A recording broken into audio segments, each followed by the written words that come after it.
It is Sunday night, and this is the Getting Off Topic podcast. Sunday, Sunday, Sunday. At the Springfield Speedway. Be there. One night only. One night only. Come on, Byron. Truckosaurus. Yo, I know Truckosaurus. Okay. How's everybody doing? How's your week? What's going on? What's new? What are you doing with your life? I don't know what I'm doing. Are you married yet?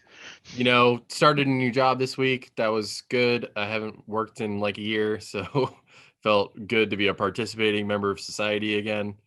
So you got the job?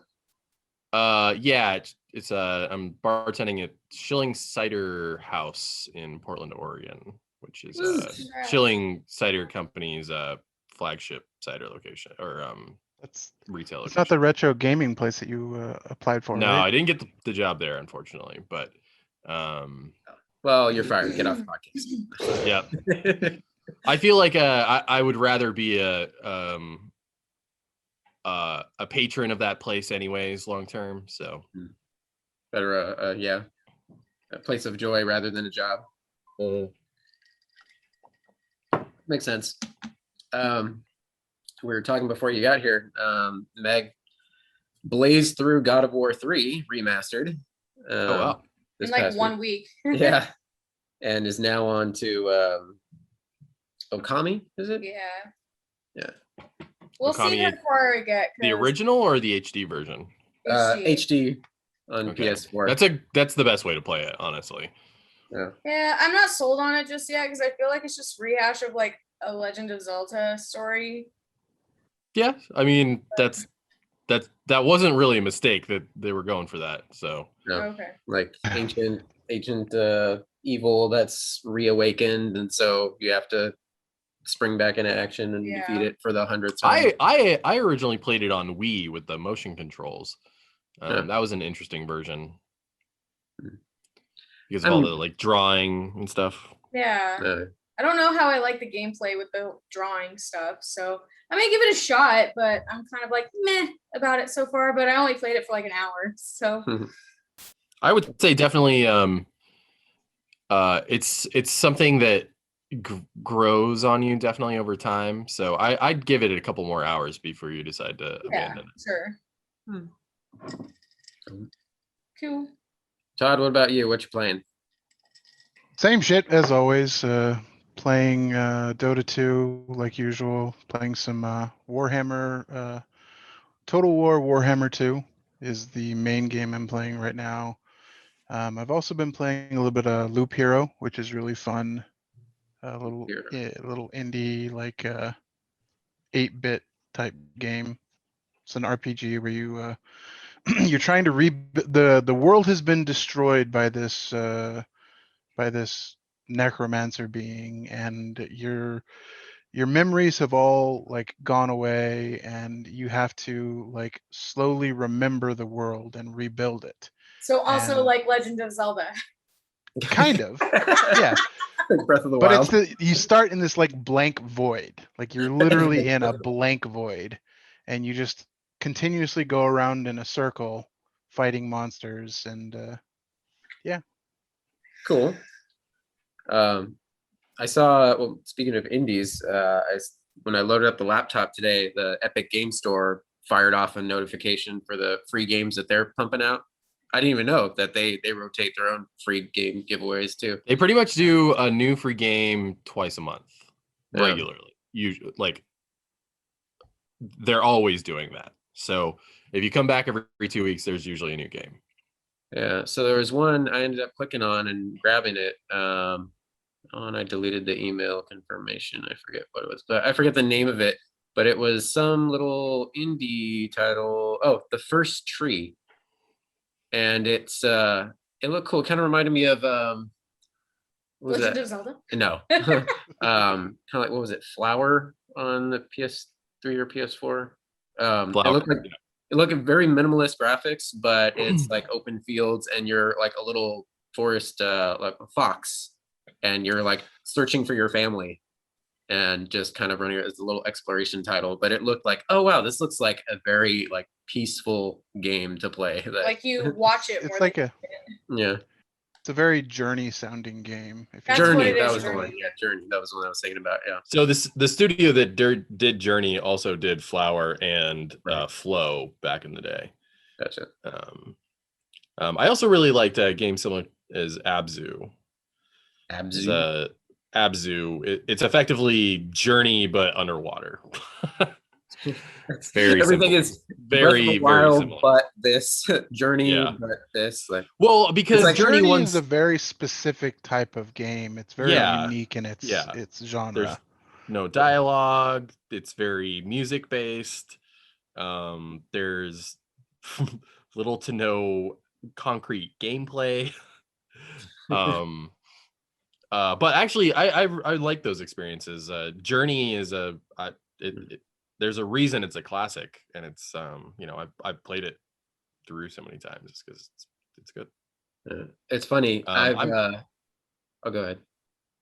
no good. I think I'm actually craving that sort of experience right now because I found myself not really diving into Doom as quickly as I thought I would. I mean, part of that's just I'm working all the fucking time, and then at night we end up watching shows instead of playing games.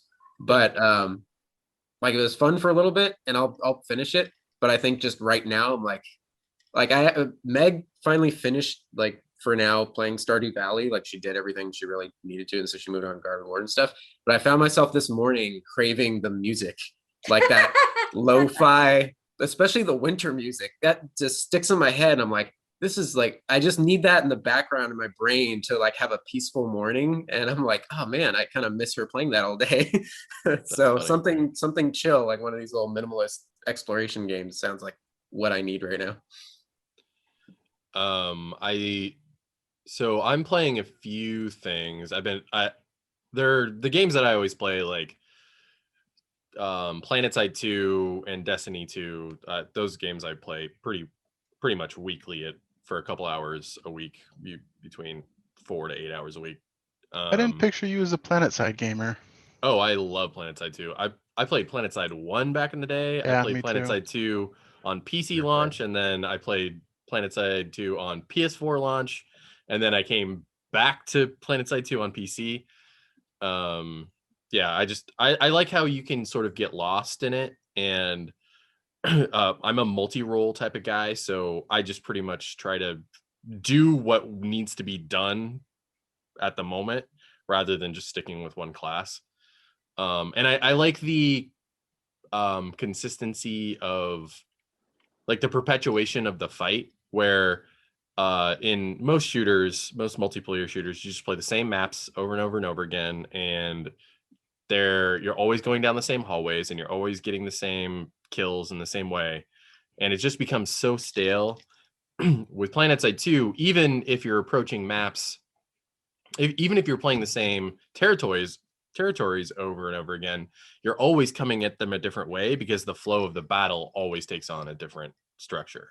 So it's something that I've been playing for years, and they've added more continents over time. And in the last year, they have been incredible about adding new content. Effectively, during COVID, they said, we have more players now than we had at launch. I believe it. So the game pretty much came back from almost near, like, the devs were talking about how the game could possibly come to a permanent end in 2019. And then COVID hit, and they're like, we have enough revenue from COVID to possibly renew the game completely and even possibly do a sequel. So that's cool. Yeah. But I'm also playing. I bought our remake Resident Evil remake for Switch, because they did a Capcom puts the classic Resident Evil Switch ports on sale pretty much monthly at this point. But it's also Resident Evil's 20th anniversary this month. Right. Speaking of Resident Evil, you got your trailer for Resident Evil 4 VR. Yeah, that was cool too. I saw that. It was funny, the day after I bought it, I saw the trailer for Resident Evil 4 VR, and I was like, oh, rad. And I have a Quest 2, so I'll be able to pick it up. Though the community seems so I don't know if you guys know this, but the Quest 2 launched almost less than a year after the original Quest launched, and for cheaper and twice as powerful. So there were a lot of people in the Quest community that were pretty bummed about that. I already had a Quest and I had Stimmy cash, so it was just like, I don't care, I'm gonna get it anyways. Because, mind you, and also because of my side business, we need as many headsets as we can. So having another VR headset is not a downside in my mind. But a lot of people who buy a shiny new toy. yeah, exactly. Like a lot of people who drop 400 bucks. Yeah, $400 on the original Quest. All of a sudden, there's a better one that comes out a year later, and that already is now starting to. So Resident Evil 4 VR is the first confirmed title that will not run on previous hardware. So. Yeah, there are a lot of original Quest owners that are pretty fucking pissed about that, and This can understand. is why I'm holding out for that Nintendo Switch Pro. Not dropping that money. Yeah, honestly, because it's almost a guarantee given Nintendo's history. Like the 3DS had 3DS XL specific or new Nintendo 3DS like only titles.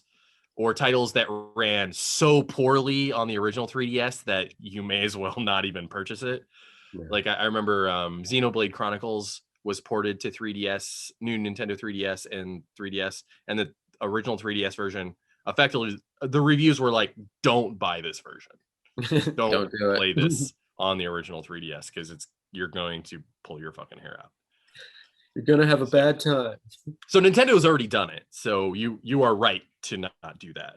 Yeah. I think Sony and Microsoft have been a lot better about keeping the playable version. Microsoft less so about keeping playable versions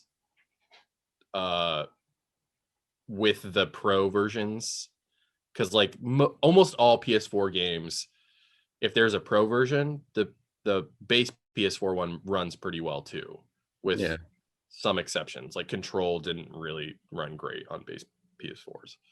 Yeah. Speaking of anniversaries in gaming, I just randomly saw a tweet earlier. It is the 10-year anniversary of Portal 2. What? Yeah, that's crazy. I remember. Go back and revisit. I remember I brought my laptop over to Dane's apartment, and we played through the campaign mode, and then we played the co-op mode. I bought another Xbox 360 controller, and I didn't realize that the co-op mode it had to be enabled through like at first when the game first launched, it had to be enabled through like dev commands. They later patched that so it would work natively, but it was interesting. Yeah. And speaking of VR, this probably is blasphemy to you, Byron, but I did see an article that was talking about modders who are trying to convert Half-Life Alyx to be. Oh, I saw this. VR. Yeah, I saw that. I mean, I get why people are doing it because VR headsets are expensive, but they're not that expensive. Yeah. Well, there's some guy who's a modder from Argentina, and he said like down there, it's like they're impossible to get. Like they're insane economically. I get that. Supply-wise, yeah. Yeah. No, I'm also someone who like I love mods. So anytime somebody does this stuff like this, it definitely is not blasphemy as far as I'm concerned. It's rad. I think it's cool. Like Half-Life. So I mean, there are a lot of things about Half-Life Alyx that are amazing. I think people who are playing it not in VR are sort of missing the whole point, though, is that this is going to be a rather bland experience if it's not played in VR, because the way that the physical interactions amplify the gameplay can't be converted into gameplay on a flat screen. So I think they're sort of doing themselves a disservice by doing it. But if you literally have no option and you just want to experience the story of Half-Life, because it has been, a really long time since we got Half-Life story. Yeah, it's been. Yeah, exactly. It's been almost since that song came out. Yeah. Yeah. I'm still just a cheap ass that I can't justify that. If I had like a slew, like a long list of VR games that I was dying to play, then I would go ahead and invest in a headset. But thus far, like this is the only one that I'm like, fuck, I would really love to play that. So I can't justify it for one game. I'm probably just gonna end up YouTubing the story just because I need to, I need more Half-Life content. Yeah, I mean, hey, there's a big Oculus gaming showcase coming on April 21st, so I'd watch that space and then see how you feel after that. Yeah. And on that same token, I've kind of been holding out on a Switch, one for the Pro, but also because nothing really has like made me say I need to play this yet, except what we were talking about last week, Metroid Prime 4, which is eventually going to happen. There's no like major news on that, except that it still exists because I am not convinced that Metroid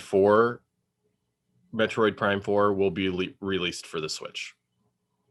But the news came out this week that they're hiring talent right now. Apparently, some former DreamWorks artists actually. So specifically, yeah, that's what I mean. Is it if they're hiring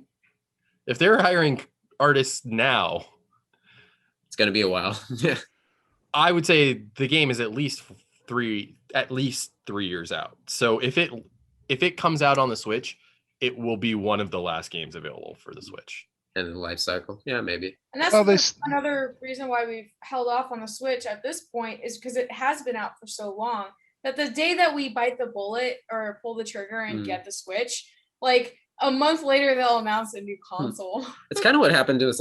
We didn't get the Wii or the Wii U until like the end of its life cycle, and then we just grabbed a bunch of games for cheap. We're like, cool, Donkey Kong Country, let's go. Unfortunately, grabbing games for cheap isn't a thing with Nintendo, really. Pretty rare, yeah. Especially specifically Nintendo published titles, that it's pretty much, it just never happens. Yeah. Other like publishers, it's easier, but and that was my biggest frustration with Resident Evil, and why I waited so long to pick it up on Switch, is because I was waiting for the Resident Evil collection, Origins collection, to drop in price, and it just wasn't for a long time. And it's been on sale in the eShop for a while, but I wanted a physical version. And then I learned that the physical version only has Resident Evil 0 on it. And so even if you get the Resident Evil Origins collection, you're only getting one game on the cartridge, and the other one comes with a download code. So if I wanted the Resident Evil remake on Switch, I had to download it anyways. So and that's very frustrating, because especially with how Nintendo has abandoned the eShop, it's making me much more uncomfortable to buy digital games at this point. I think that if Nintendo has any desire to not piss off fans in the future, they're going to have to keep Switch titles playable on their next device, or they're going to have a very, very, very pissed off user base. Yeah. At the same time, it's fucking Nintendo. They can do whatever the fuck they want, and people will still buy their shit. Yeah, but I think the Nintendo has done a lot of really shady things in the last year and a half, and they're still printing money, but it does affect their image in a way that hurts the brand. So, I mean, look at PlayStation 4. I mean, they didn't have backwards compatibility with PS3, and we're just at the mercy of their remasters of some of the eventual classics. Yeah, but Microsoft is using that to their advantage, and from what I've heard, Microsoft has effectively closed the gap on PlayStation for the the failures of the last generation. That the That and Xbox the Series, Xbox is a hardware superior device. and they also have like a much more mature software and platforming element of like Xbox Game Pass. If you have an Xbox Series X, it's like a no-brainer. Just get it. So I mean, I- even just as a PC player, like the Games Pass is worth it for $10 a month. oh no, I absolutely agree. Yeah. So then these companies rely on their exclusive content. Yeah. I'm not going to be playing my precious Uncharted franchise on an Xbox, nor am I going to be playing any Zelda games on a PS4 or anything. So Well, the discussion that I've actually been having recently is, do I play games on Game Pass, or do I buy the Switch version of indie games, or do I play them on my phone with a controller attachment through Xbox Game Pass, streaming effectively? And at this point, that inclusion in my subscription makes it that question very easy. Cool. All right. Well, anything else in the world of gaming, or shall we move on? It's been a quiet week. Let me just quickly look through. Oh, there was one actually I saw earlier. I was telling Meg about because she was talking about how Okami is kind of feeling like a extended, like another Breath of the Wild or something.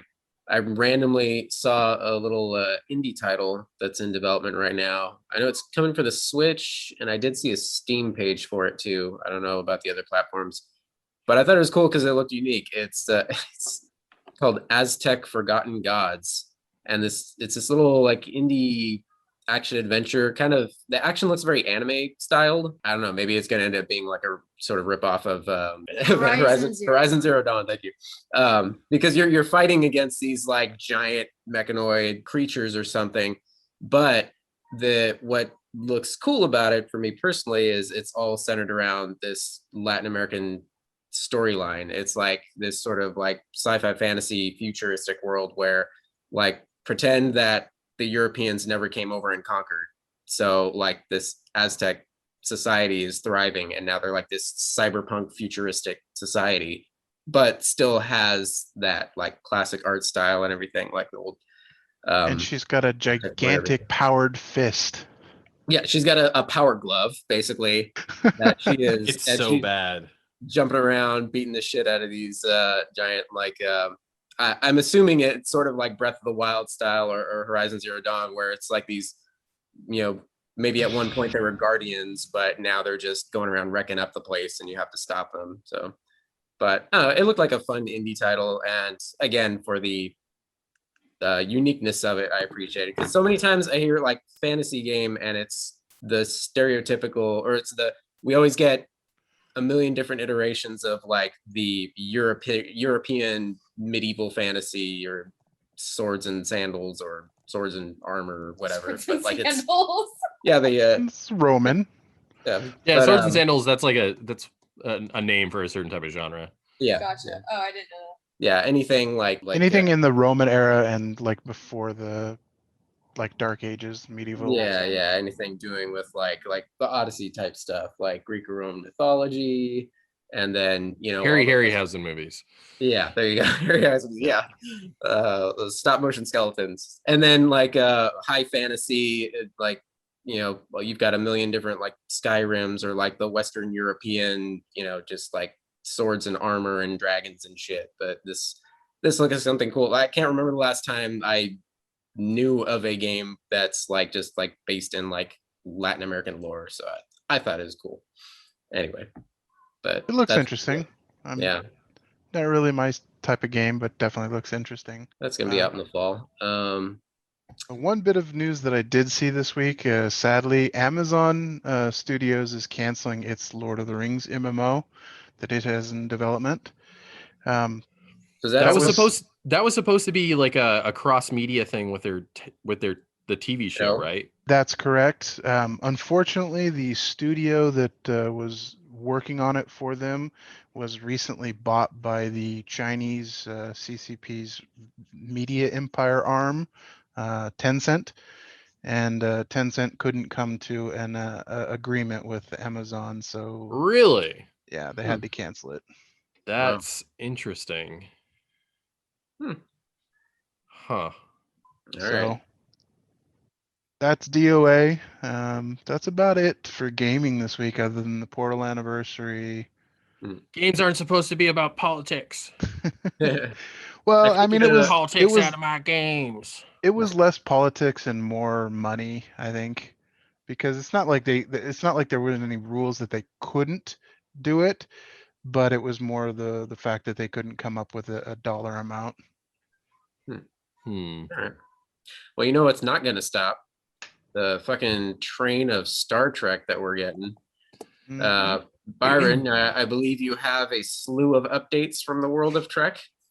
Yeah, I mean, it's just first contact day was a couple weeks ago, and during or it was like last week, and during it there were a bunch of panels, and so CBS has been on the attack for releasing updates on the various franchises, because there's currently 5 different shows in development, or at least are in production in some production. way.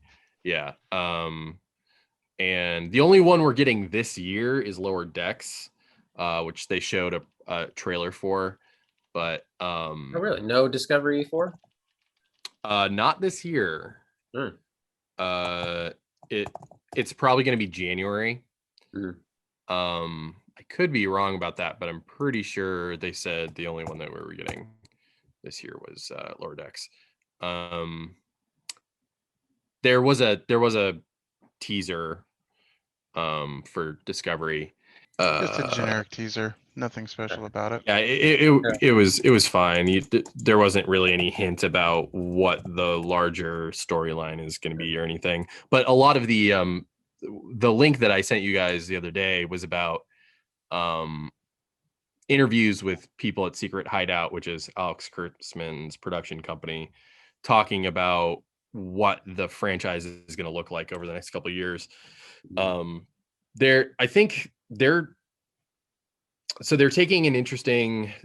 So Strange New Worlds is the next big show that they're really banking on. It's the prequel starring the cast of the USS Enterprise, but not that cast of the USS Enterprise. So it's got Captain Christopher Pike, number 1, and Spock as the main characters.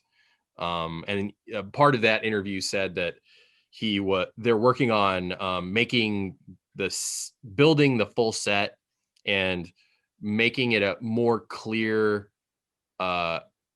link to the 1960s version of the show. And this is what I always thought that they were going to do, because people are howling during Discovery about how modern it looked. But I always knew that if they were ever going to do a show set in that period of time that was emulating the style, or at least emulating that was like set on the Enterprise, there's no way that they weren't going to lean hard into that retro aesthetic, like, because it's exactly what fans have been sort of clamoring for, and it allows them to go back to basics and link it to the original Star Trek.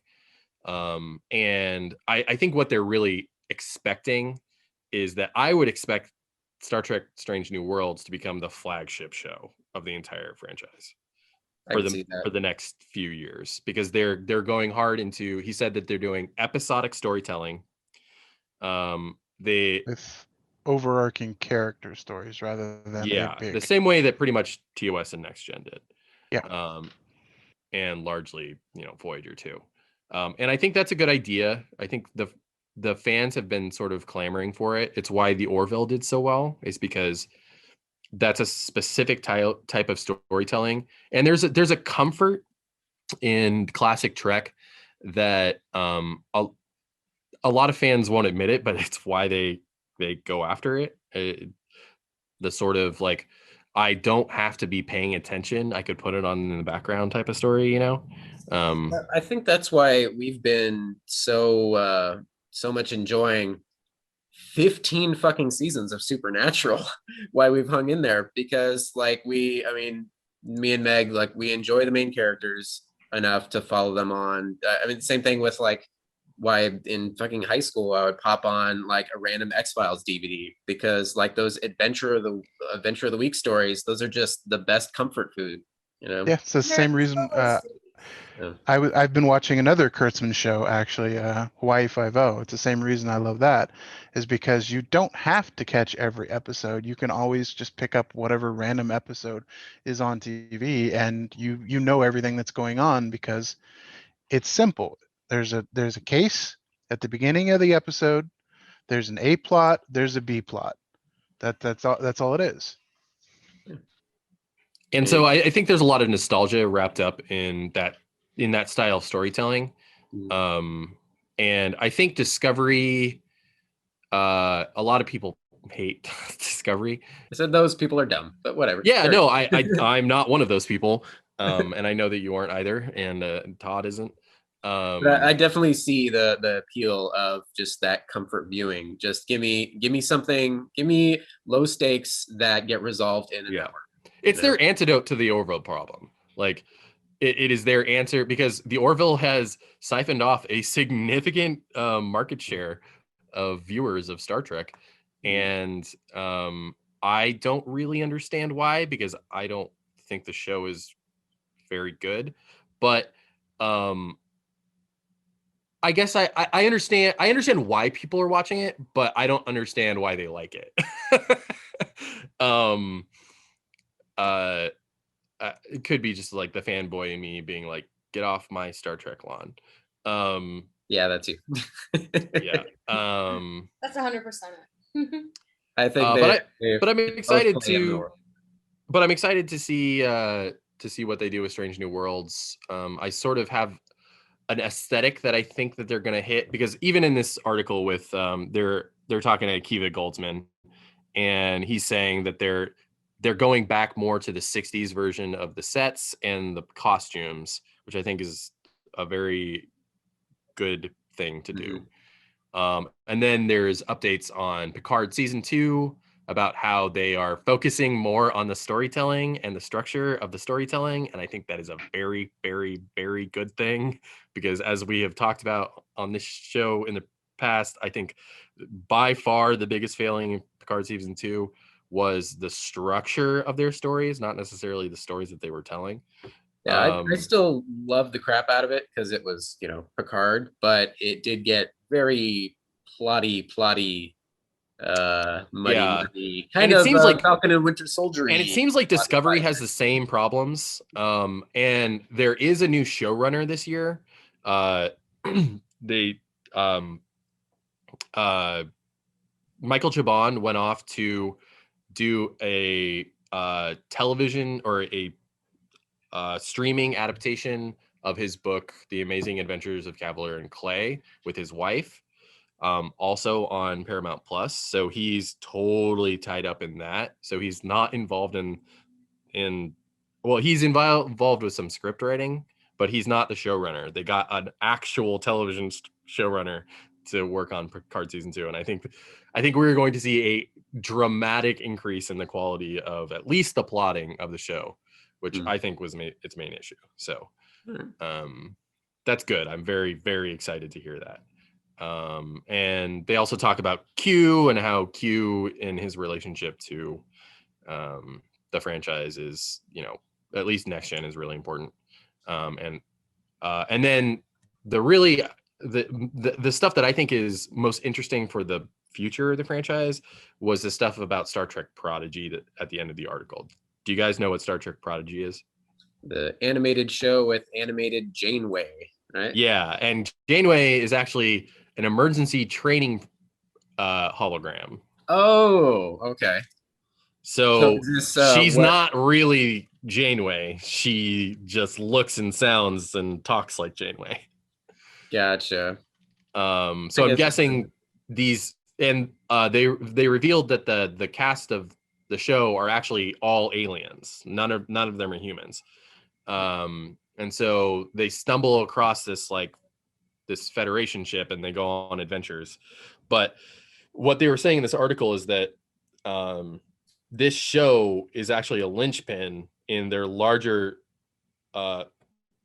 goals for the franchise, in that they really want to focus on getting fans young so that they can sell them on toys and theme park rides. Like a tobacco executive. Oh, come Seriously. on. And the way the article sort of puts it doesn't seem, it's very cynical. It's not a very like, oh, we want to make this because we want to like, no, it's like, we want their fucking money. That is very much how it makes it sound. And I mean, let's be honest. The television Star Trek is a massive franchise. So yeah. And it's not always been a youth-friendly franchise. It's always been a parents franchise, and if your parents were into it, then you might have been into it as a kid. But as a kid, you're not getting into it unless you have a parent or an older brother or something that's into Star Trek. Yeah. Guys, especially guys, since the Star Warses, they got the Clone Wars. What do we got? exactly. And but it does, and Kurtzman at the end of the article does say and gets into another element, which is that long term, they're now, and I think this may have started last year, they're starting to look long term into bringing the movies and the shows together in a more impactful way. And I think what we're going to start to see is more of the MCU style of storytelling, or, you know, original Star Trek storytelling, in the way that the new movies interact with the existing shows. He even says that they have a co-showrunner meeting now. So all the showrunners get into a room and have a monthly meeting on where their stories are going long term. Mm-hmm. So that means, that specifically right there means that, to me, that they're trying to become more like the MCU. Oh yeah, and of course, everybody's trying to be more like the MCU. Of course, mind you, Star Trek was doing it before anybody else was. So they were doing it before it was cool. They were doing it in the fucking 80s. All right.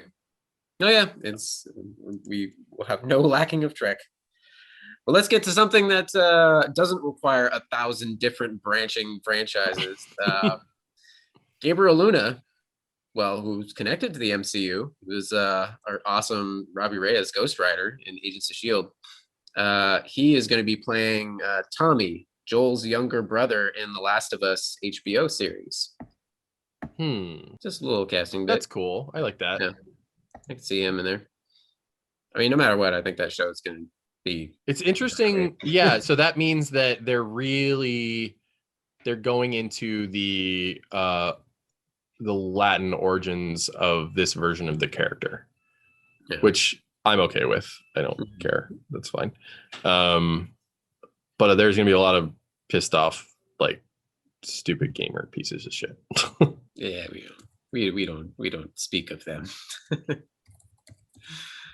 What else in the let's see, in TV land, speaking of Agents of S.H.I.E.L.D., apparently there's rumors going around that Chloe Bennett, who is now on the Powerpuff Girls apparently, is supposedly Lucasfilm's top choice to play Dr. Aphra.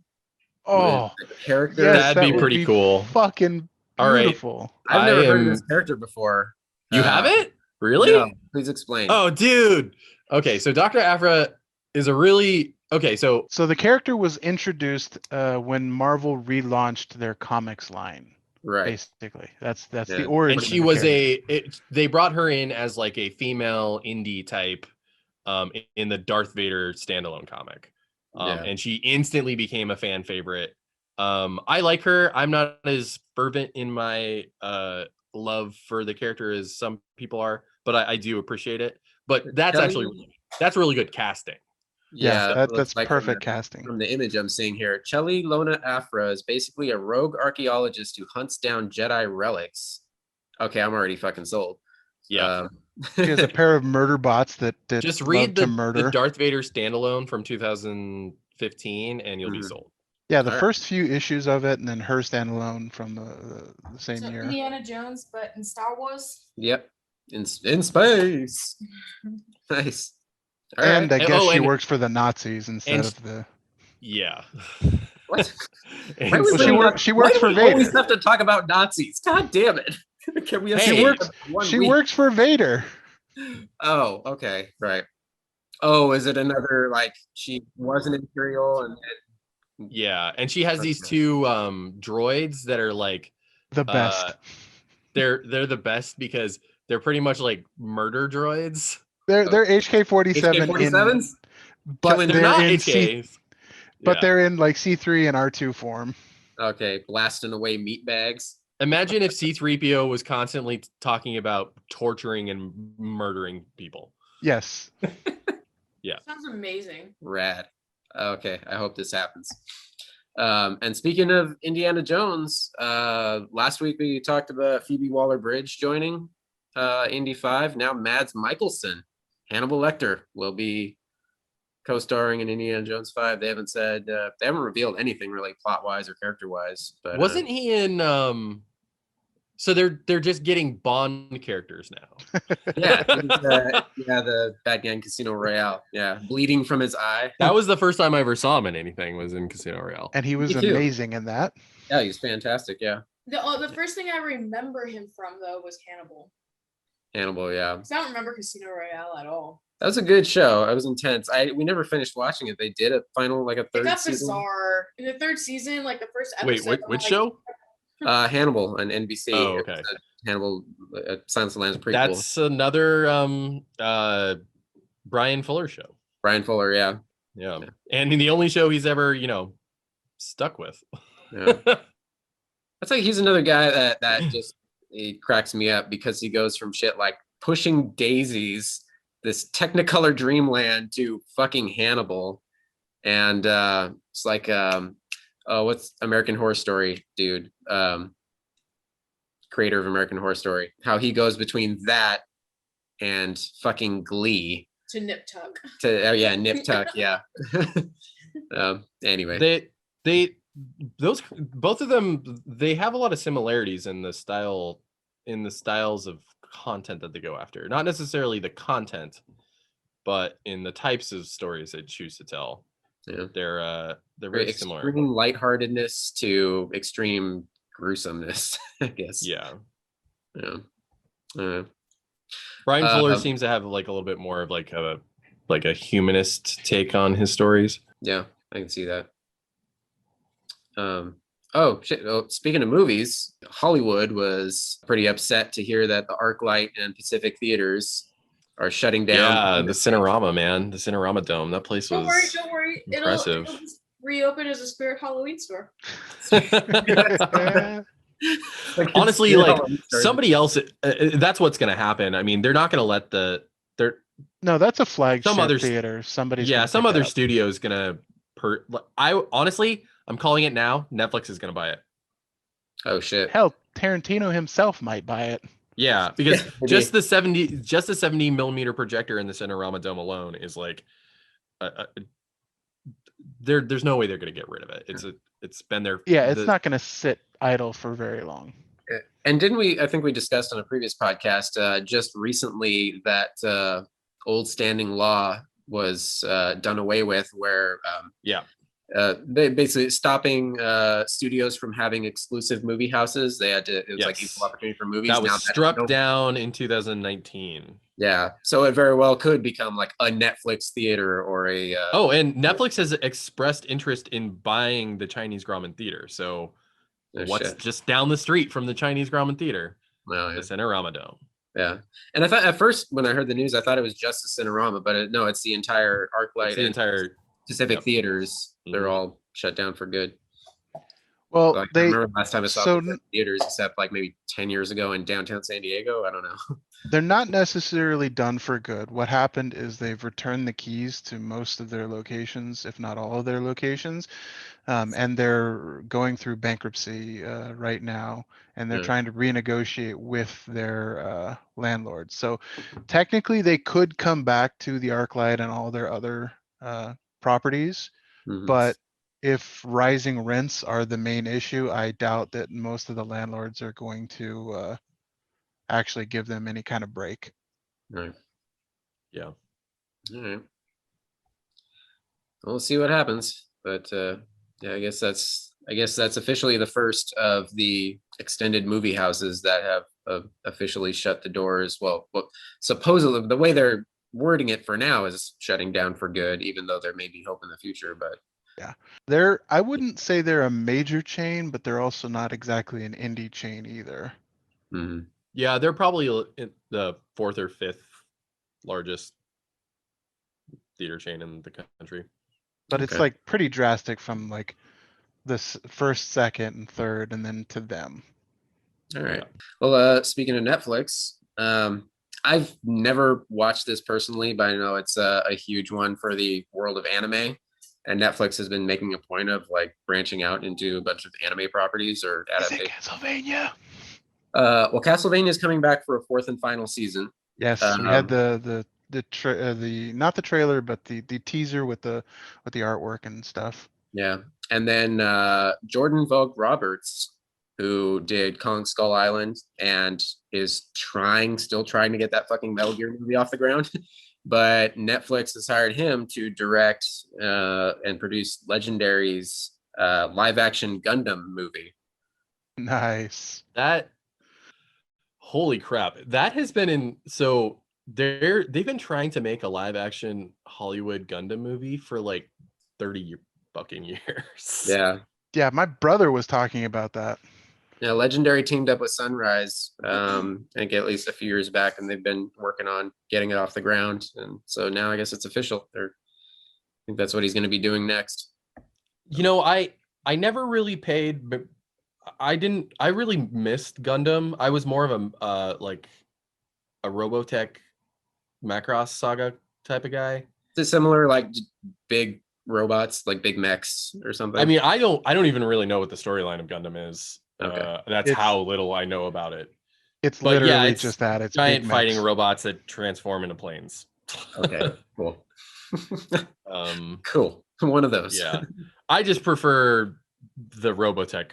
You know, Wasn't there type. some news on that side of the field? Yeah, no. too? So that's actually pretty cool too. Is that so Think about the rights. the whole rights situation to the Macross saga is so bananas ridiculous that it took me about 45 minutes to read through the licensing situation on Wikipedia the other day. So Macross saga was like a thing you would do. Yeah, no, absolutely I did. And so Macross Saga was this Japanese anime in the early 80s, and it was one of the first animes to be repackaged and sold to the United States. It was called Robotech, and it actually took 3 different, completely separate, totally unrelated animes, and they repackaged it as Robotech in the United States. And then they like messed with the storyline and through the dubbing to make it make sense. Oh my god. And it's bananas. You should look it up someday because the whole situation is ridiculous.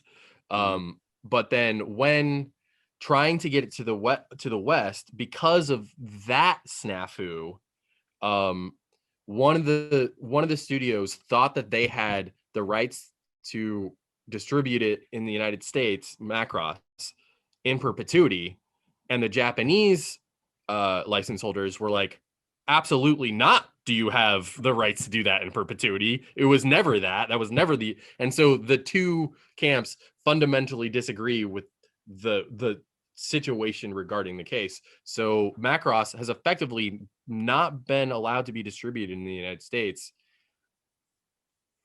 forever since Robotech came out. I think this is like late 80s, early 90s. Yeah, mind you, you could get like your European, and you could get like fan dubs, and there were some versions that made it through, but the whole series as a whole has never been available to stream in the United States. Macross specifically, not Robotech. This reminds me of this finally got worked out this week. So I'll finally be able to watch the original non-Robotech, non-bastardized version of the Macross Saga in English legally. Oh my God. This reminds me of a very detailed video that Meg watched, and I watched too, like maybe 2 months ago or so, that was breaking down the entire saga of Sailor Moon and how it was originally aired in pieces and then it was bastardized because of censorship, and it was so fucked. They even tried doing a live action American version of it, which looked horrible. Oh yeah, it's fucking hilarious. Like the Hey, little it's just a intro. matter of time before that happens for real, though. I know. No, it did. They did like Sure, a yeah. full like pilot episode, Oh, yeah. and it just like it crashed and burned before it even got off the ground. Probably But- still I know a on lot. boards, I know a so- lot of millennial women who have like a legitimate amount of nostalgia for Sailor Moon. Right. Hell, their identity is based off of Sailor Moon. Yeah, no, definitely. I mean, and I've seen a handful of episodes. I definitely not as much. It's always something that I've like sort of expected a partner or something to introduce me to, but like they just haven't. So I remember a decent portion of it from when I was like 5 or 6 years old. I had to have been, if you know, and my was it at some point, I forget, at some point I was not back in school, but my sister was, and so she forced me to record the tape of the episodes airing in the mornings. And then so I naturally started to get into it a little bit and follow the storyline. Yeah. Well, that's what I did. Is I would get up every day at 7 a.m. and start the VCR recording so that I could watch it when I got home from school. Yeah. that's great. My only experience with it was I had to sit through a 2.5 hour panel with your friend Diana, Oh, Meg, because her boyfriend, her douchebag boyfriend at the time, didn't want to sit through it. Yeah. So I went with her and sat through that panel. And I've never been a Sailor Moon fan at all. Oh, that's so sweet of you. It's always fun to sit through a panel for a fandom that you're not a part of. That was definitely That weird. several times because there was always a panel we wanted to see, but we would go to the one beforehand so we could get seats yeah. to guarantee our seats for the panel we wanted. So Tony and I have sat through several panels that we had. Do you remember the first year of Twilight fandom Yeah. Mhm. back in like? I was at that 2003? fucking Comic-Con down in San Diego. And Oh that my was god, that fucking was awful. gnarly. Yeah, Brett, That because I they think pretty that was- much they took over the entire convention. I think that was the last Comic-Con I actually went to down in San Diego because it was one of just- the last ones I went to. because that was the year that you suddenly, because every year before then you could get tickets up until like Mhm. the day of show. Yeah, you And could show that up year- at the doors and get tickets. Yeah. And then that Yeah, we year did that. it was sold out like a month in advance. Uh-huh. That was the start of that was Well, the beginning also- of the end. Well, also that was the year I found that a lot of, I mean, they were still within the comic genre, but they just branched out a lot of the panels to kind of not so comic-y things. Like, wasn't The Office there at one point? It was like random TV shows that Random weren't even, TV like, shows and random comic or sci-fi or blockbusters. fantasy or nothing. Yeah, and the convention also expanded their advertisement for things far beyond just the convention. Like that was the year that they started plastering posters on the sides of the hotels. I think that was the Scott Pilgrim year too. And like fucking everything was just like advertisement for all these movies that were coming out, more so than the typical Comic-Con buzz. Yeah, But they've Like, they've been And then doing they- those types of advertisements since the 90s though, because I remember know, seeing But But they it. also used to. it's They also festive. that year is the year I think they started the side things at the different venues. Yeah. Because they were Gaslamp running out of Quarter. places for programming. Yeah, the, that's yeah. what I mean. the studios couldn't get all of their programming in because there were too many events.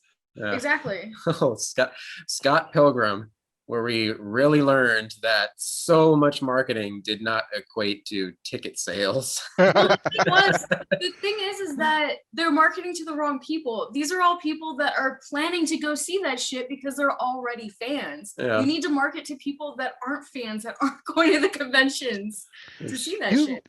If you look at that cast now, and you see the names that are on that, you wonder how the fuck was this not a gigantic blockbuster? But then back then, none of Because those they names released were it in known. January. Yeah. That's true. That's true. why. Captain But- America wasn't Captain America yet. Oh shit. But So yeah, I that think he the was year I cast specifically shortly. remember. He may have been cast as Captain America during the release of the film. He was Yeah. he was Flash at that, or not Flash, Human Torch. Human Torch at that time. Yeah. Well, because it was 2010 and Captain America came out in 2011. So, and they announced his casting, I think, in 2009. So I think people already knew that he was Captain America when the movie came out. Yeah. Oh. Right. Oh, but It's going back, yeah, but Scott Pilgrim Scott Pilgrim versus the World, it's become a cult classic. I mean, True. there Yeah, are of movie course. theaters that do like midnight showings of it every week still, or like once a month still. Yeah, I yeah. mean, I'm not shitting on the movie. I just No, Did you not guys at all. see that there's That, actually on April 29th they're doing a re-release nationwide no, in no, I Dolby didn't. in Dolby Atmos? Nice. Yeah. So if you guys got the vax by then, which I unfortunately will not have my second vax by then. I think But- Meg will. I will not. I am. Anyway. but just going back a little I bit, get mine on Saturday. I Sorry. am the Sailor Moon nerd where I even had binders full of the trading cards. Even the ones that you had to go onto like the army bases to get. Hey, if we're getting Powerpuff Girls, that's what I'm saying. Like, it's just a matter of time before you get your live action Sailor Moon Netflix. Hey, we Yeah. have, well, there's a Oh, live action yeah. Lupin show on Netflix right now. What? I mean, Yeah. it's not the original character. It's a version. Well, it's of based on the character. French thief character Yeah, that Lupin the but Third is it's based still. I mean, I watched the first episode yesterday. And it's actually really good. All right. Lupin, that was your jam, Todd, right? Oh yeah, I love me some Lupin. All right. I still have to check it out. Well, one last thing in the movie world, at least that I've got for news. And then we should probably get to Falcon the Winter Soldier. I have no idea how long. This is probably gonna be a long podcast. But in the MCU, our old pal Doc Ock opened his mouth this week. I love I don't Alfred know if he Molina. Alfred Molina, apparently he gives no fucks about What's the first the movie you MCU remember? snipers. Huh? What's the first movie you remember Alfred Molina from? Oh, Raiders. Indiana yeah, Raiders. Yeah. See, I'm different. Adios, Maverick. Maverick with Mel Gibson was the first thing that I remember him from. Oh, that's a good one. Yeah. I mean, honestly, I know that it was Alfred Molina now in Raiders. I don't know if I recognized it. It's not like it, when I saw Raiders. He's as a also in kid, Boogie like, Nights. oh, that's Alfred Molina. I had no idea what the fuck it was. He was in Boogie Nights. I don't remember. Yeah, that he's like the coked up porn producer that comes out at them with the shotgun. Oh yeah, that is him. So Alfred Molina this week announced in an interview or revealed in an interview, apparently quite plainly, that he is in Spider-Man No Way Home. He's reprising his character as Doc Ock from Sam Raimi's second Spider-Man movie, which essentially confirms what we've all been assuming. This is one giant spider. Where was Benedict Cumberbatch and Paul Bettany to keep his mouth shut? Snitches end up in ditches. Yeah. I love that he just like completely like forgot the actual phrase and just made up his own. Yeah. Oh geez. But it's just everybody's losing their shit because usually if you're a Marvel actor, you're can't say supposed to shit. keep all that shit under wraps. Yeah.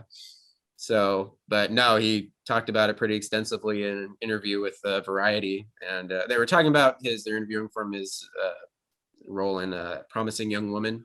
Well, I mean, No, the it's thing so is, fun. Alfred Molina is not a young man.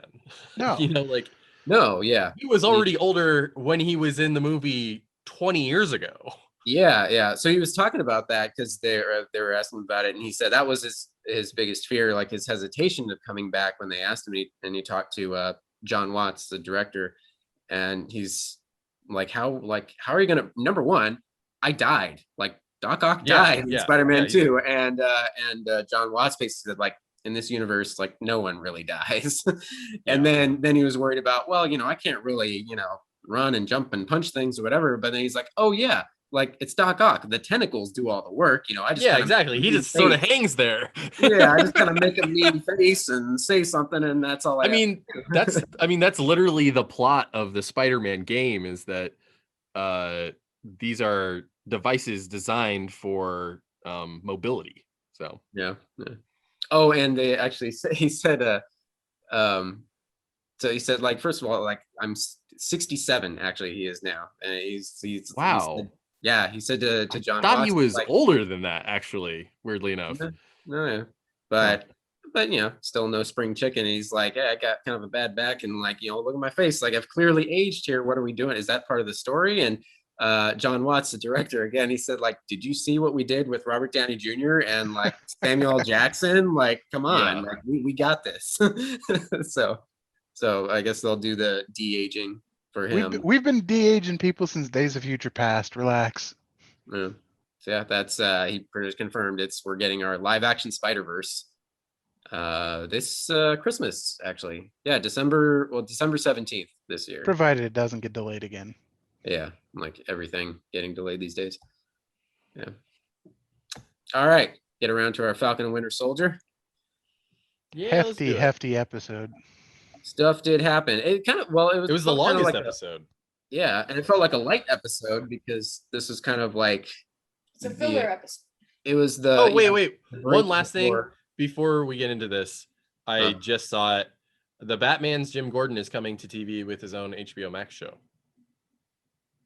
The Batman is in the coming movie The with coming Pattinson. movie with So- the Westworld's Oh, I know who you're talking about. The main Bernard or whatever. Jeffrey Wright. Jeffrey Wright So Jeffrey Wright is getting his own HBO Max Batman show as Jim Gordon. has Jim Gordon. So they're already doing the spinoff with Jim Gordon before he even released the movie. They were already doing this, and it was going to be called Gotham PD. But then the showrunner, Gotham PD SVU. the showrunner of Gotham PD left the show, and so they decided to go in a different direction. Oh, okay. And this is very clearly the new direction, because All right. before there was no confirmation that Jeffrey Wright was going to be in it. Mhm. Now there is a confirmation that he's the main character, effectively. Okay. Also, one other DC bit of news that we missed. Lucy Liu joining Shazam sequel as the villain. Oh, that's cool. yeah. That's going to be I'd like to see amazing. that. I'm sold. Nice. Yeah. Put Lucy Liu in anything, I watch it. It wasn't Also, Helen Mirren also in that one as another Yeah. villain? Believe show. Thought we covered that podcast ago. I don't know. so about Gotham PD though, it seems like they're I'm guessing that it's going to be a more direct adaptation of Gotham Central than we got with Gotham. Gotham Central is this fantastic series by Ed Brubaker and Greg Rucka back in the 2000s, which was like pretty much The Wire but with supervillains. And it was amazing. Just like what the on the ground, like hard-boiled cops have to deal with in a world with people like the Joker and Mr. Freeze. All right. And I also heard that they're gonna focus a lot on policing in like the 21st century and the political ramifications of policing, which Okay. I'm a little skeptical about personally. Being able to do that with any sort of relevancy or without seriously sticking their foot in their mouth. Mhm. But as we can see from Falcon and the Winter Soldier, it can be done. True. Yeah. Segue. Segue. Personally, the only thing as far as Jim Gordon I'm excited for is more Chris Maloney Jim Gordon from Harley fucking Quinn because goddamn, I fucking love Chris Maloney. Yeah. Anyway, but yes, segue over to Falcon and Winter Soldier. It felt, in a way, it felt like an uneventful episode because this is kind of a character break before big final battles ensue, I'm assuming. but a good one, because as we've said before, it seems like the show really shines with its character work. Although the Yeah, way this was my that, second favorite episode to date. So yeah, just more Sam and Bucky just working on a boat. I'm give me all that. But it started immediately following. hey, last does that count as the cottagecore drama that I hinted at in like a couple episodes ago? Yes. Just give me more of that. Just give me more. More of them staring into each other's eyes longingly. Yeah, just MCU And down. getting jealous Yeah. because he's like hitting on his sister. Yeah. Well, but I think we her sister might be jealous, if you know what I mean. But yeah, we started off with a pretty awesome fight. You know, the three of them, Sam and Bucky, going after Walker, who's gone ape shit. Full on super soldier roid rage. But that was number one. I liked his quiet moments wrestling with himself before they caught up with him. And I love, and I've that was good. That was a very good moment. Yeah, and I've been noticing this in the background throughout the show, but it really honed in this quiet moment where the music cues they're repeating from Civil War, that ominous dun dun dun dun dun, when he like the gravity of what he's done is setting in, and he's wrestling with it and shit. Also Zemo's music cues and his quiet moments by the memorial and stuff. But yeah, so they catch up with him, big awesome superhero fight. He fucking ripped off Sam's wings like Jesus Christ. Yeah, that was rough. And then the only way to stop him was like rocketing his arm backwards to let go of the fucking shield. That was fucking graphic, man. Like that was crazy. Yeah, at that moment I think Meg was like, holy shit. Yeah, I was like, I was not expecting that. Yeah, but it just showed like how juiced up he was. Like Sam's rocketing in the other direction, and still it's a struggle to finally get him to snap. Yeah, you have a super soldier and somebody with a jetpack on his back, and it took that much force to break his arm. Yeah. But yeah, great great fight and great acting by Wyatt Russell. Like him, those moments, like we were counting, like, wow, look at how many times he's going for the kill shot, like with the shield. Like he was just like full on Hulk smash, like trying to, like that could have been. Yeah, he was going for the kill. Like, yeah.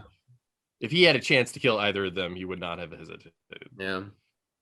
But yeah, so they take him down, and the whole dishonor. It was really good the way they played it out, and just like the gravity of it, and letting that play out his the dishonorable discharge and all that. And then a hot minute later, we get Elaine Bennett has joined the the chat. Yeah. Julia Louis-Dreyfus has officially joined the MCU. And her little blue streak haircut. Yeah, that was cool. And she comes in all sorts of sassy, recruiting Walker for. Now, I was assuming just I'm sure we'll get the name of it eventually, but okay, there's some sort of mercenary situation going on here. Maybe what you guys have been talking about in the comics, Thunderbolts or something. But then I saw some articles that were saying, no, this is essentially MCU has found a replacement for Hydra. This is another organization called what the fuck was it? It was some other wacky name. So the character that she's playing is sort of a foil / sometimes love interest of Nick Fury. Yeah. Oh, okay. So she's the counterpart to Nick Fury, basically. She was also Madame Hydra for a while, but that was like a ruse.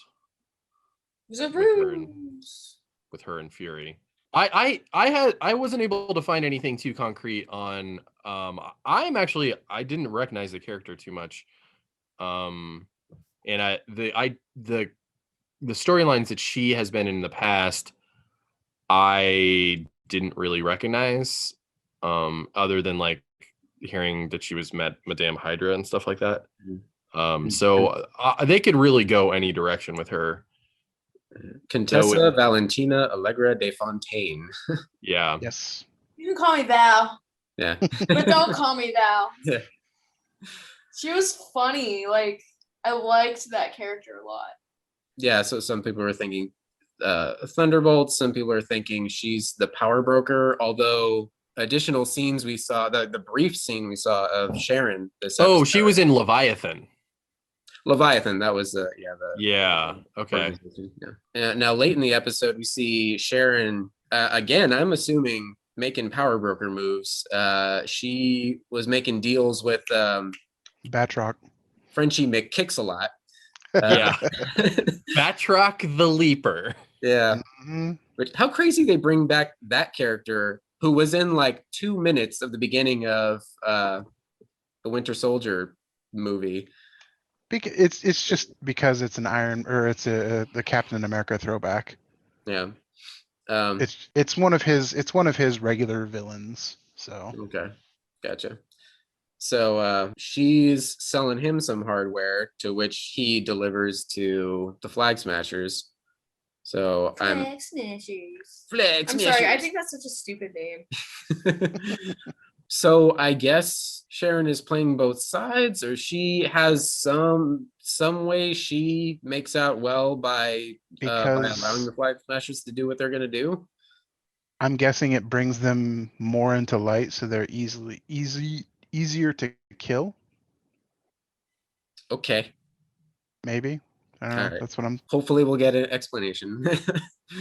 But in the meantime, chill downtime on the boat with Sam and Bucky, since they've been basically benched, I guess, because it's out of their jurisdiction now. And you can't, just like any good detective movie or buddy cop movie, you can't solve the crime until you've been put on suspension or taken off the case. You can't solve the case until you're taken off. Well, you're on the case. Yeah. Yeah. You got to take your gun and your badge. Yeah. You're a loose cannon, Riggs. Yeah. And a not so calm time, talking to Isaiah Bradley. Yes. Yeah, they did bring him That back. was a really cool scene. And that was wonderful. And that really helped solidify all these things they've been hinting at and kind of dancing around. And we've been hoping that it would all come to a cohesive head, and they did deliver it. That's like they. And something that I really appreciated when we were learning more about the history of Isaiah Bradley was that it was very clear that they were mirroring Isaiah Bradley's life with Cap's life, because he's got a romance across decades that ends in disappointment, very much like Peggy. And the story of him breaking out of jail to rescue, or breaking out of his mission to go rescue the other black inmates, and survivors of this horrific experiment, very much mirrors the plot of Captain America, the First Avenger, when he goes and rescues Bucky and his crew. Exactly. Crew, yeah. And while he was telling that story, I first touched on the Peggy thing, and I was like, oh, he's got his own Peggy. Yeah. And then they started telling that story, and I was like, oh, and he's got and I was like, okay, so they're very clearly trying to show us that this was a foil type of a situation where while Cap was celebrated and came back to literally parades and monuments to him, he was thrown in a cell and forgotten, and his whole life was ruined. Yeah, so they didn't shy away from it. They clearly said, hey, we're telling a story about race here. And and he plainly says, you think they would let it, that you have a black Captain America, and furthermore, would you even want to? Tony and I and that's an important question. Tony and I even paused the episode and discussed that within ourselves, how interesting of a discussion this brings up. Yeah, and it's more people are wanting to see this too, because I noticed on the Marvel app, Marvel Unlimited, the other day, that the red, white, and black series was on the front page. Was the front page was the number That's one. That's really cool, because Marvel has effectively denied the existence of that story since it was published, and or at least for about 10 years after it was published, it was effectively blackballed No. by Marvel. Which story? I'm sorry, I The don't know. Red, White, and Black. Okay. It's the story of Isaiah Bradley. Okay, that's what I was wondering. It was the 4-issue mini that was released in 2003, like immediately after, or a couple years after 9/11. That was like very critical of the United States. Gotcha. Yeah. And we're guessing time where because it of was Ike not. Perlmutter that it got like shelved indefinitely. Yeah. Yeah. So Meg and I paused it after that scene, and we were just kind of discussing amongst ourselves. And I kind of, everybody's got their own personal take on it. And the notion of, is it what's the right answer? You know, do you completely shun the system, or do you take part in the system and trying to be the good person, changing it for the better on the inside, if that makes sense? Which you can take that into, extension of a lot of the discussion about the police force this past year in this country, and like a lot of people yelling that there are no good cops and blah blah blah, and then you get a lot of personal stories coming out saying like, hey, my brother's a cop, my husband's a cop, like I'm a cop, and like I'm just a guy doing the best I can in this system, and yes, I know it has a lot of problems, I know it's broken, but I'm doing what I can, and there's a lot of guys like me trying to do what they can too. Yeah, again, it's just, I think it's great that they brought that very specific discussion up into the forefront right now, and I don't think there is any right or wrong answer. I think it's a personal choice for everybody, And you also had the avatar for the audience moment with Bucky a bit later in the episode, where he's actually apologizing.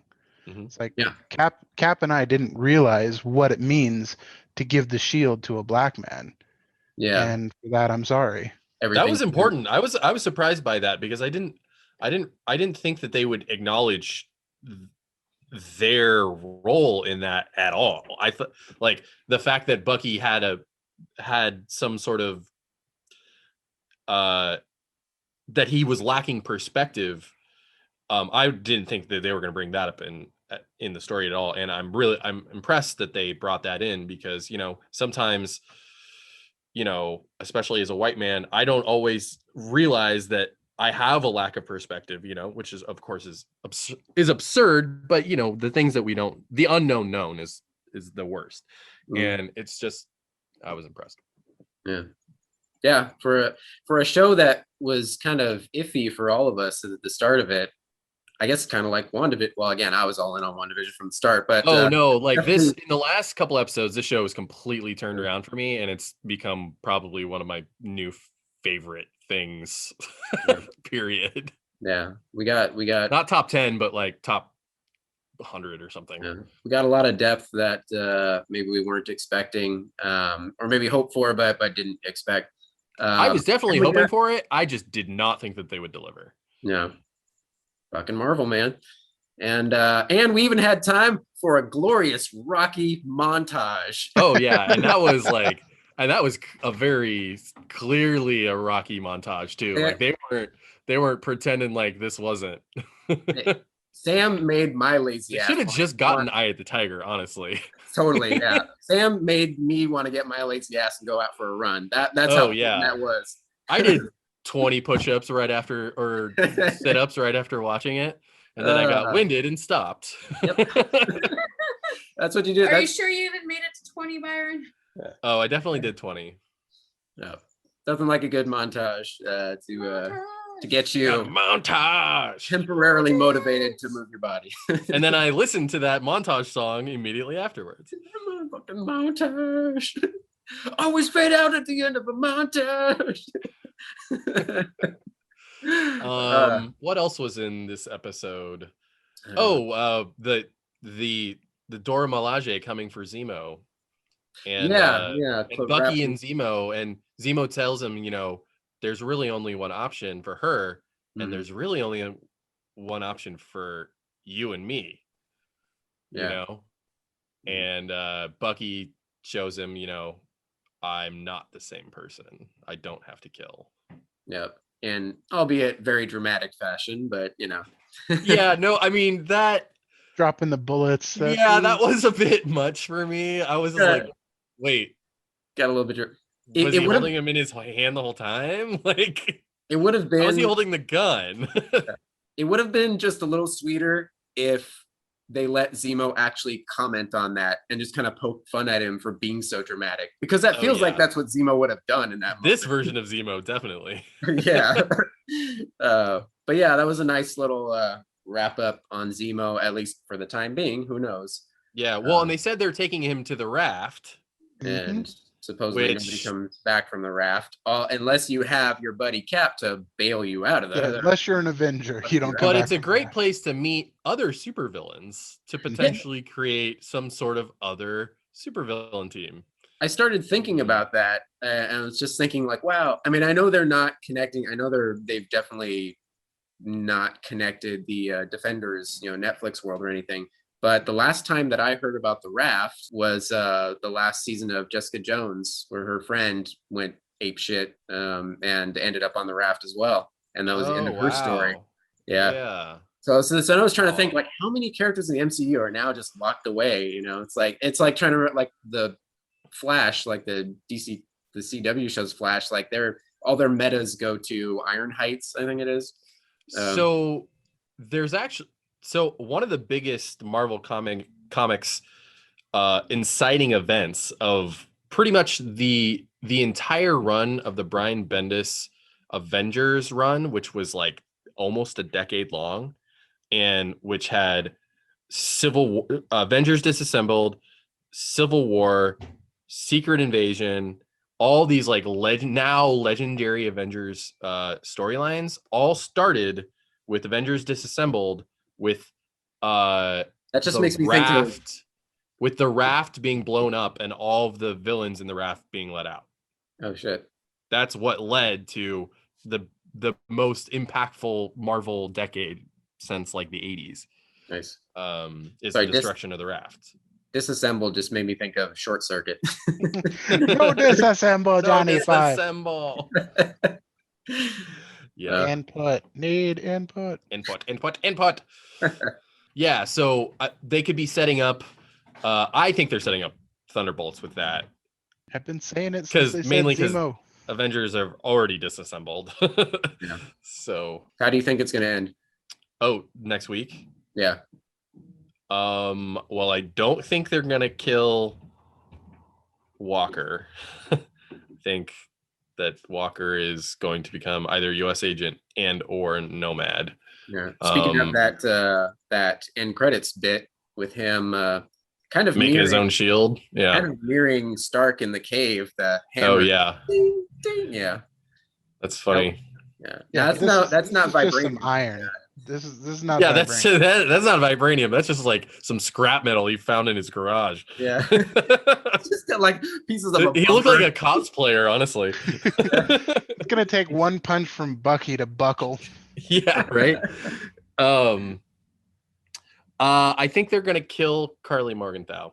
I think she's gonna die. Yeah, she's not gonna last. Yeah. Now, is this a standalone, just like WandaVision, or are they going to do another season of it? It's a standalone. I think so. They said it was standalone, but I think there was some speculation towards the end, or right before the show is released, that they may possibly do a second season, but it would be like way down the line. Yeah, all of these shows that are coming out over the next year are all one-offs, on the exception of if they blow up super huge, then they'd be stupid not to do them. So because they can do, if they did do a second season, they can really flesh out the Walker storyline, I imagine. Wrap up the Flag Smashers and then go into the Walker as the villain. Yeah. In season 2. There's so in the comics, there's been a few storylines in Captain America comics that both Bucky and Falcon are involved with. One of them is the AmeriCops, which are effectively like another terrible name. Yeah. Flag Smashers versus AmeriCops. It's pretty much just like RoboCop, like a fleet of RoboCops who, and the whole storyline was about like police brutality and like the over policing of minorities and stuff. So they could do something like that. I think that would be a little too on the nose right about now. Yeah. Well, I they're mean, really tackling, yeah. relevant issues, putting a spotlight on 'em. I mean, Sam literally got stopped by a cop in episode 2. So Yeah. Not even DWB. He was just walking. yeah, he was just walking down the street. Just talking. And arguing with, a white man. So, How dare he? yeah. And hey, in the spirit of all How things, dare he raise his voice to a white man? Byron, you're getting I was being facetious. some scary country club vibes going on here. I've seen Get Out too many times. Oh, geez. Hey, and if anything else, in the spirit of all good buddy cop stories, which owe their origins to Lethal Weapon. Lethal Weapon itself, the very first movie, was supposed to be a one-off.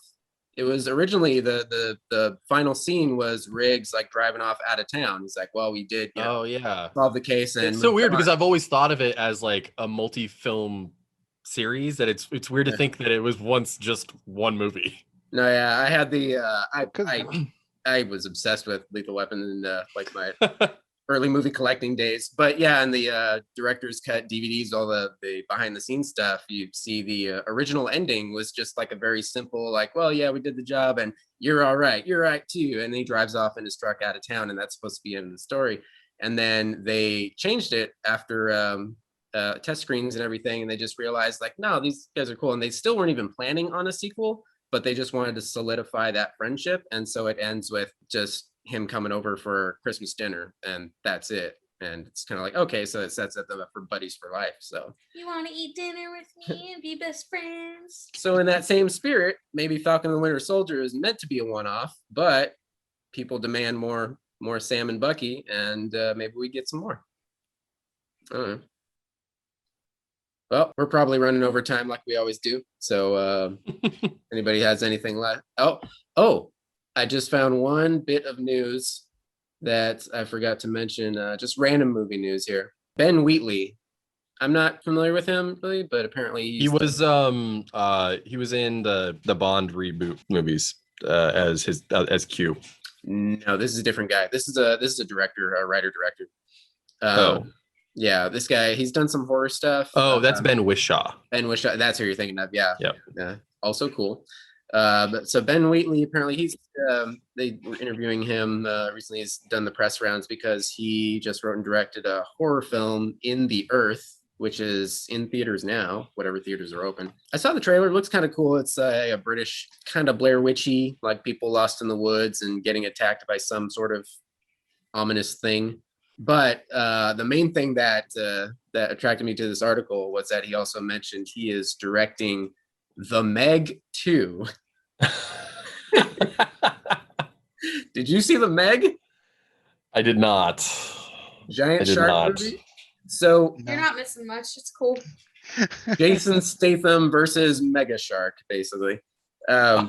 We actually found out about this because we picked this as a random book for our horror book club, and then like a hot The Meg was a book.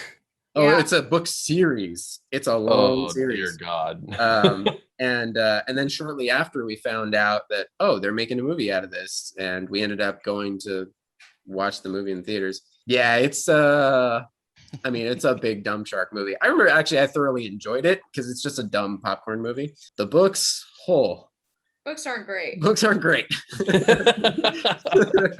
But yeah, anyway. If it's anything like the first movie, I'll probably enjoy it. It's just big dumb fun. And this guy actually, apparently, he was set to do he was going to direct the next Tomb Raider movie with Alicia Vikander, but I guess the pandemic shut all that down, and then because of the delays, scheduling conflicts, and so he's off that now. I don't know who's on the new Tomb Raider movie now. Anyway, I just thought it was fun. So if you didn't get enough kicks out of Godzilla versus Kong and you need more big dumb monster action, I recommend The Meg, and then eventually The Meg 2. Yeah. Show me big dumb monster action. Show me big dumb monster action with fur. Show me. Yes. With fins. Yeah. All right, guys. Thank you for joining. This is Tony. This is Todd. This is Byron. And Meg. Adios, guys. Bye, everybody. Bye. Don't flirt.